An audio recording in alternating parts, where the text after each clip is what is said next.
രാജ്യം അവസാനഘട്ട വോട്ടെടുപ്പിലേക്ക് പോവുകയാണ്.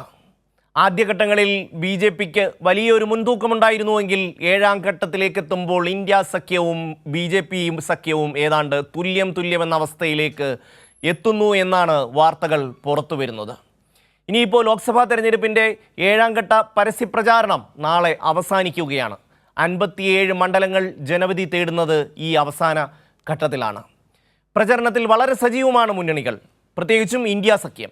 രാഹുൽ ഗാന്ധിയും അഖിലേഷ് യാദവും തേജസ്വി യാദവും അടങ്ങുന്ന ആ ഒരു ത്രിമൂർത്തികൾ ഈ ബീഹാറിലും യു പിയിലും അതിഗംഭീരമായ പ്രകടനങ്ങളാണ് കാഴ്ചവെക്കുന്നത്.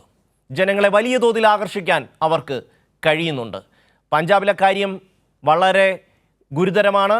പഞ്ചാബിലെ കർഷകർ ബി.ജെ.പിക്കെതിരായി വലിയ പോരാട്ടമാണ് നടത്തുന്നത്. പ്രധാനമന്ത്രിയുടെ യോഗത്തിൽ പങ്കെടുക്കുന്നത് തടയാൻ, ബി.ജെ.പിക്കാർ പങ്കെടുക്കുന്നത് തടയാൻ അവർ റോഡിന് കുറുകെ ട്രാക്ടറുകൾ നിരത്തിയിട്ട് പ്രതിഷേധം സംഘടിപ്പിച്ചു. ബി.ജെ.പിക്കാർക്ക് ആ പരിപാടിയിൽ, പത്താൻകോട്ടിലെ പരിപാടിയിൽ പോകാൻ കഴിയാത്തൊരു സാഹചര്യമുണ്ടായി.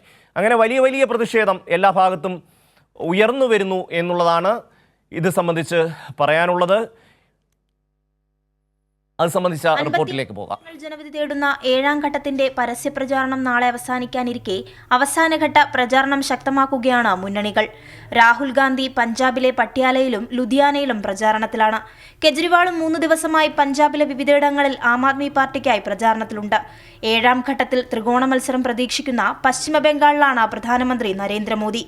6ാം ഘട്ടത്തിൽ പോളിംഗ് ശതമാനം കുറഞ്ഞതിന് പിന്നാലെ ആശങ്കയിലായ ബി.ജെ.പി അവസാനഘട്ടത്തിൽ പരമാവധി വോട്ടർമാരെ പോളിംഗ് ബൂത്തിലെത്തിക്കാനുള്ള പരിശ്രമത്തിലാണ്. 904 സ്ഥാനാർത്ഥികൾ ജനവിധി തേടുന്ന ഏഴാം ഘട്ടത്തിൽ പ്രധാനമന്ത്രി നരേന്ദ്രമോദി അടക്കം മത്സരരംഗത്തുണ്ട്. ഉത്തർപ്രദേശിലും പഞ്ചാബിലും 13ഇടത്തും, ബംഗാളിൽ 9ഉം, ബീഹാറിൽ 8ഉം, ഒഡീഷയിൽ 6ഉം, ഹിമാചലിൽ 4ഉം, ജാർഖണ്ഡിൽ 3ഉം, കേന്ദ്രഭരണ പ്രദേശമായ ചണ്ഡീഗഡുമാണ് അവസാനഘട്ടത്തിൽ ഉൾപ്പെടുന്നത്. പഞ്ചാബിൽ കർഷക പ്രക്ഷോഭം ശക്തമാകുന്നത് ബി.ജെ.പിക്ക് വെല്ലുവിളിയാവുകയാണ്. അതേസമയം ബി.ജെ.പിയെ അധികാരത്തിൽ നിന്ന് താഴെയിറക്കുമെന്ന ആത്മവിശ്വാസത്തിലാണ് ഇന്ത്യ മുന്നണി. കൈരളി ന്യൂസ്, ദില്ലി.